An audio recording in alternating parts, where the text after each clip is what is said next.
ప్రేరణ జ్యోతిష్యాలయాన్ని ఆదరిస్తున్న మిత్రులకు మరియు శ్రేయోభిలాషులకు నమస్కారాలండి.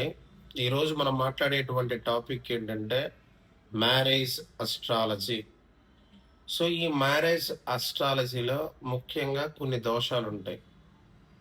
సో ఎవరికి వివాహం లేట్ అవుతుందంటే సింపుల్‌గా చెప్పాలంటే మగవాళ్ళ యొక్క జాతక చక్రంలో శుక్రగ్రహం వక్రంలో ఉండటం గాని, లేదా 6, 8, 12 స్థానాలతో సిగ్నిఫికేషన్స్ ఉండడం గాని, రాహు నక్షత్రం బడి శని కాంబినేషన్‌లో ఉండటం గాని, సో ఈ శుక్రగ్రహం the most important for male chart. శుక్రగ్రహం బాగుంటే అతి త్వరగా పెళ్ళవుతుంది.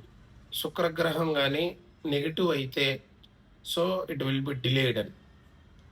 సో బెస్ట్ రెమెడీస్ కోసం మరియు బెస్ట్